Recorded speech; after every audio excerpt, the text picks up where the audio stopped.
সুপ্রিয় দর্শক, আসসালামু আলাইকুম। আপনাদের সবাইকে স্বাগত জানাচ্ছি এখনকার আলোচনায়। আপনাদের সঙ্গে আছি আমি সিরাজুল ইসলাম। দর্শক, ইরান, আমেরিকা, মধ্যপ্রাচ্যের অনেকগুলো গুরুত্বপূর্ণ খবরের ভিতরে আজকে আমার কাছে সবচেয়ে গুরুত্বপূর্ণ একটা খবর মনে হয়েছে। ইসরায়েলের যুদ্ধমন্ত্রী ইসরায়েল কাজ এবং দেশটির সেনাবাহিনী মুখোমুখি অবস্থানে দাঁড়িয়ে আছে। কারণ কি? পশ্চিম তীরের সাম্প্রতিক যে গোলযোগ, এই গোলযোগের ঘটনায় একজন সেনা কমান্ডারকে বদলি করার আদেশ দিয়েছেন গত রাতে ইসরায়েল কাজ, কিন্তু সেই আদেশ প্রত্যাখ্যান করেছে ইসরায়েলের সামরিক বাহিনী, সরাসরি বিবৃতি দিয়েছে। সেক্ষেত্রে ইসরায়েলের সামরিক বাহিনী এবং যুদ্ধমন্ত্রী এখন মুখোমুখি অবস্থানে। এদিকে মার্কিন প্রেসিডেন্ট ডোনাল্ড ট্রাম্প বলেই যাচ্ছেন আজ সোমবার অর্থাৎ 2রা আগস্ট ইরানের সাথে আমেরিকার হরমুজ প্রণালী খুলে দেওয়ার ব্যাপারে আলোচনা হবে। ইরান বলছে আমরা এটা জানি না। তবে কূটনৈতিক প্রচেষ্টা যে থেমে আছে তা কিন্তু নয়। ইরানের পররাষ্ট্রমন্ত্রী আব্বাস আরাকচি একের পর এক পাকিস্তানের সেনাপ্রধান, পাকিস্তানের পররাষ্ট্রমন্ত্রী, সৌদি পররাষ্ট্রমন্ত্রী, তুরস্কের পররাষ্ট্রমন্ত্রী, কাতারের পররাষ্ট্রমন্ত্রী বিভিন্ন লোকের সাথে যোগাযোগ করে যাচ্ছেন, আবার তারাও ফোন করছেন। বাট মধ্যপ্রাচ্যের পরিস্থিতি এই মুহূর্তে অত্যন্ত জটিল। আমেরিকা কোথায় সে ঠেকেছে জানেন? সমস্ত সবকিছু বাদ দিয়ে এখন হরমুজ প্রণালী খুলবে কি খুলবে না, এই জায়গায় এসে আমেরিকা ঠেকেছে। ইরান বলছে আমেরিকার জন্য হরমুজ প্রণালী বিনা শর্তে খোলা হবে না। এবং আমি অনেক আগে থেকেই বলে আসছি, হরমুজ প্রণালী বন্ধ হয়েছে, এই প্রণালী দিয়ে আমেরিকার আর জায়গা হবে না, মধ্যপ্রাচ্যে ঢোকার কোনো সুযোগ হবে না। সুপ্রিয় দর্শক, আজকের মূলত ইসরায়েল, আমেরিকা, ইরান এই যে রাজনীতির জটিল ঘূর্ণাবর্ত, এই বিষয়গুলো নিয়েই আলোচনা করব। আশা করি আলোচনা খুবই ভালো লাগবে। আলোচনা যদি ভালো লাগে তাহলে লাইক, কমেন্ট, শেয়ার করবেন এবং চ্যানেলটি সাবস্ক্রাইব করে সাথেই থাকবেন। চলুন দর্শক, আলোচনা করি বিস্তারিত। প্রথমে আমি ইসরায়েল প্রসঙ্গটা শেষ করি। ইসরায়েলের যুদ্ধমন্ত্রী ইসরায়েল কাজ, তিনি গতকাল রাতে টেলিভিশন চ্যানেল লাইভ অনুষ্ঠানে তিনি বলেছেন, তিনি ঘোষণা দিয়েছেন যে পশ্চিম তীর, ফিলিস্তিনের পশ্চিম তীর যেটা মাহমুদ আব্বাসদের নিয়ন্ত্রণে আছে, এই পশ্চিম তীরে সম্প্রতি ভীষণ গোলযোগ হয়েছে। সেখানে একজন ইসরায়েলি সেনা নিহত হয়েছে, বেশ কয়েকজন আহত হয়েছে, ইসরায়েলি সেটলার, অবৈধ বসতি স্থাপনকারী, এবং অন্তত 4 জন ফিলিস্তিনি নিহত হয়েছিল। পরবর্তীতে আরো অনেক ঘটনা ঘটেছে, সেখানে সেনা অভিযান চালিয়েছে ইত্যাদি ইত্যাদি। খুব ফ্যাক্ট হচ্ছে কি, এটা নিয়ে সারা বিশ্বের লোকজন কিন্তু নিন্দা জানাচ্ছে, খোদ পশ্চিমা ইউরোপের দেশগুলোও নিন্দা জানাচ্ছে। পশ্চিম তীরের কিছু জায়গায় অবৈধভাবে দখল করে ইহুদি বসতি স্থাপনকারীরা থাকে এবং তারা অস্ত্র নিয়ে, লাঠি সুটানে, যখন যা খুশি ফিলিস্তিনিদের উপর হামলা করে। সম্প্রতি এইরকমই একটা ঘটনা ঘটেছে। ঘটার পরে তো গোলযোগ হলো। এই যে অবৈধ বসতি স্থাপন করে যারা ফিলিস্তিনিদের সাথে এই গ্রামে গ্রামে ঢুকে গোলমাল করে, এগুলোকে ইসরায়েলের ভাষায়, ইসরায়েলি পত্রিকায় টাইমস অফ ইসরায়েল এক্সট্রিমিস্ট, উগ্রবাদী বলে। এই উগ্রবাদীরা সেখানে ঢুকে নিরীহ ফিলিস্তিনিদের উপর হামলা, মারধর, হত্যা, নির্যাতন এগুলো চালায়। শুধু তাই না, কিছুদিন আগে এই মার্চের দিকে এরকম কিছু উগ্রবাদী তারা ফিলিস্তিনি একটি গ্রামে ঢুকে এরকম বেশ কিছু ফিলিস্তিনি লোকজনের উপর মারধর, নির্যাতন চালিয়েছে। এমনকি একজন ফিলিস্তিনিকে, মেবি তিনি নারী হতে পারেন, আমি শিওর না, উলঙ্গ করে পুরো গ্রাম ঘুরিয়েছে এই উগ্রবাদীরা। এই ঘটনায় মামলা হয়েছিল। মামলা হওয়ার পরে এই যে উগ্রবাদী, যে ইসরায়েলি এই কাজে জড়িত ছিল, তাকে গ্রেপ্তার করা হয়েছে এবং কারাগারে রাখা হয়েছে। তাকে কেন গ্রেপ্তার করা হলো, কেন কারাগারে রাখা হলো, তাকে ছেড়ে দেওয়া হবে না কেন, এই ব্যাপারে ছেড়ে দেওয়ার জন্য নির্দেশ দিয়েছে এই যে ইসরায়েল কাজ, ইসরায়েলের যুদ্ধমন্ত্রী। কিন্তু আর্মি সেটা শোনেনি।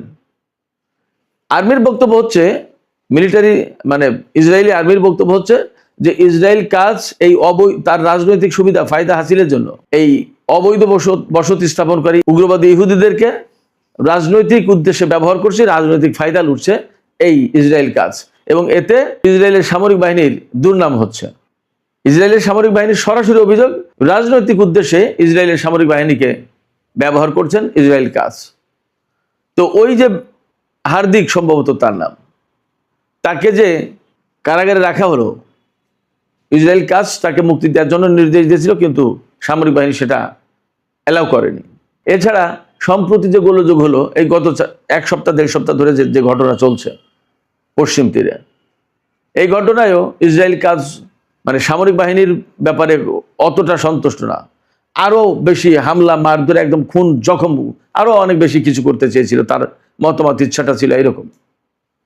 কিন্তু ইসরায়েলের সামরিক বাহিনী সেইভাবে রেসপন্ড করেনি, যার প্রেক্ষাপটে ইসরায়েল কাজ গতকাল পশ্চিম তীরে যে কমান্ড আছে, আইডিএফ সেন্ট্রাল কমান্ডার যে চিফ মেজর জেনারেল আভি বুলুত, তাকে তার পদ থেকে সরিয়ে দিয়েছে। এই ঘোষণা টেলিভিশনে তিনি লাইভ অনুষ্ঠানে ঘোষণা দিয়েছেন। ঘোষণা দেওয়ার কিছুক্ষণ পরেই, অর্থাৎ কিছু বলতে কয়েক মিনিট মেবি, ইসরায়েলের সামরিক বাহিনীর পক্ষ থেকে বিবৃতি দেওয়া হয়েছে যে না, জেনারেল আভি বুলুত তার পদে বহাল থাকবে এবং তিনি তার দায়িত্বে থাকবেন।